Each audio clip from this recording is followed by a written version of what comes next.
है दोस्तों, आज बात करेंगे एक कंपनी की जिसमें एचडीएफसी एएमसी जैसे काफ़ी बड़ी एसेट मैनेजमेंट कंपनी ने अपनी होल्डिंग यहां पर बेच दी है। तो इसके पीछे की वजह क्या है? क्या आपको भी इस स्टॉक से एग्जिट करना चाहिए और इसमें बाय करें या होल्ड करें? इसी के ऊपर आज हम बात करेंगे। स्टॉक के फंडामेंटल्स और टेक्निकल्स को जान लेंगे इस वीडियो में। उसके बाद मैं अपना जेन्युइन ओपिनियन आपके साथ शेयर करूंगा। तो रिक्वेस्ट करता हूं, जो भी लोग चैनल पे नए हैं, सबसे पहले चैनल को सब्सक्राइब करना बिल्कुल ना भूले, ताकि आने वाले दिनों में जो भी लेटेस्ट अपडेट आती है stock market related, mutual fund related, finance related, वो आप तक आसानी से पहुंच सके। तो जैसे कि आप सभी को पता है दोस्तों, पिछले एक साल में छोटी से छोटी कंपनी ने अपने इन्वेस्टर को अच्छे से अच्छा रिटर्न कमा के दिया है।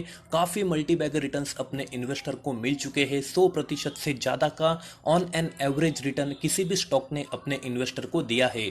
पर इस स्टॉक की अगर मैं बात करूं तो पिछले एक साल में सिर्फ 9% का, 10% का पॉजिटिव रिटर्न अपने इन्वेस्टर को इस स्टॉक ने कमा के दिया है, जो काफी कम है दोस्तों। एक्सपेक्टेशन काफी ज्यादा थे, क्योंकि स्टॉक के जो फंडामेंटल है, स्टॉक के ऊपर कोई तरह का कर्जा नहीं है, तो भी इस कंपनी ने काफी पुअर परफॉर्मेंस दिखाया है। तो देखिए दोस्तों, जैसे कि आप देख रहे हैं, टेक्निकल्स की अगर मैं बात करूं तो वो हमें काफी न्यूट्रल दिखाई दे रहे हैं। जैसे कि आप देख रहे हैं दोस्तों, 11 कैंडल हमें न्यूट्रल की दिखाई दे रही है, 9 हमें बुलिश की दिखाई दे रही है। तो कहीं ना कहीं ये स्टॉक काफी दिनों से एक न्यूट्रल पोजीशन बनाए हुआ है। जैसे कि आप देख रहे हैं दोस्तों, इस स्टॉक का जो एक्सपोनेंशियल मूविंग एवरेज है पिछले 20 दिन का, वो हमें 189.53 का दिखाई दे रहा है। और स्टॉक के करंट प्राइस की बात करूं, जो हमें 186.5 के करीब दिखाई देती है, जो आज भी हमें इसके ईएमए से काफी कम दिखाई देती है। तो ये थी दोस्तों दो बड़ी वजह। उसी के साथ आपको बता दूं, जो कंपनी का आरएसआई है दोस्तों, ये हमें एक न्यूट्रल पोजीशन में दिखाई दे रहा है। तो कहीं ना कहीं ये भी एक वजह हो सकती है इस कंपनी से इस बड़े इन्वेस्टर ने अपनी होल्डिंग कम कर रही है। अब बात करते हैं कंपनी के कुछ फंडामेंटल्स की। तो जैसे कि आप देख रहे हैं दोस्तों, ये एक स्मॉल कैप कंपनी है जिसका मार्केट कैप लगभग हमें 418 करोड़ का दिखाई देता है। वही अगर मैं इस कंपनी के प्राइस की बात करूं, जो हमें 190 यहां दिखाई दी है, पर आज की बात करूं तो 186 के करीब हमें दिखाई देती है। इसी के साथ आपको बता दूं, जैसे कि आप देख रहे हैं, कंपनी का लो और हाई इसके एक मिडल रेंज में हमें दिखाई देती है आज की प्राइस। इसके बुक वैल्यू की बात करूं तो 135 के करीब हमें दिखाई देती है, जो काफी शानदार है। डिविडेंड यील्ड काफी कम है दोस्तों, 0.79% का। पर इसके रिटर्न रेशो की बात करूं तो रिटर्न रेशो काफी शानदार है, ऑन एन एवरेज 20% के। देखिए दोस्तों, इसके अगर डेट टू इक्विटी रेशो की बात करूं, जो हमें 0.05 का दिखाई देता है, मतलब कंपनी पे काफी कम कर्जा है, या हम इस कंपनी को वर्चुअल डेट फ्री कंपनी मान सकते हैं।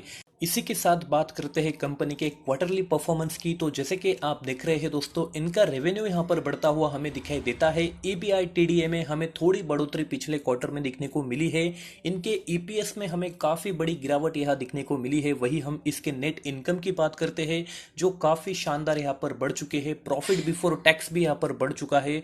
पर आपको बता दूं तो क्वार्टर ऑन क्वार्टर बेसिस पे इनके पैरामीटर में और इनके जो रिजल्ट है, इसमें हमें कोई तरह की कंसिस्टेंसी दिखाई नहीं देती है दोस्तों।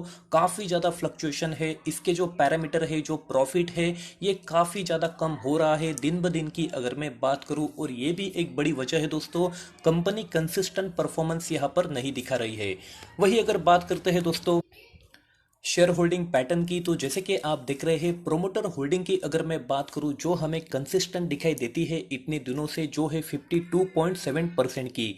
कोई तरह का प्लेज कंपनी पे नहीं है, मतलब जो गिरवी रखे हुए शेयर है, ये 0% हमें दिखाई देते हैं। अभी तक इस स्टॉक में फॉरेन इन्वेस्टर ने इंटरेस्ट नहीं दिखाया है दोस्तों। 0% इनकी होल्डिंग हमें इस स्टॉक में दिखाई देती है।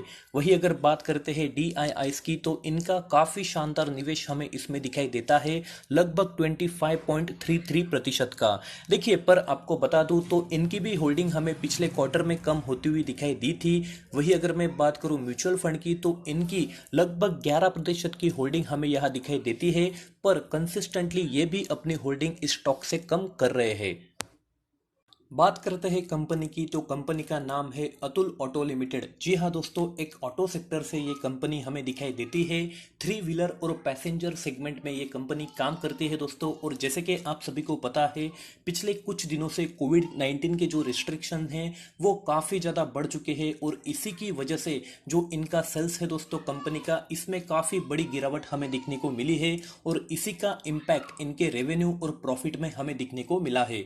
तो ये एक बड़ी वजह है दोस्तों इस कंपनी की। पर आने वाले दिनों में अगर इनके पैरामीटर अच्छे हो जाते हैं, कंडीशन और हालात अगर नॉर्मल हो जाते हैं, तो आने वाले दिनों में कंपनी अच्छा परफॉर्म कर सकती है।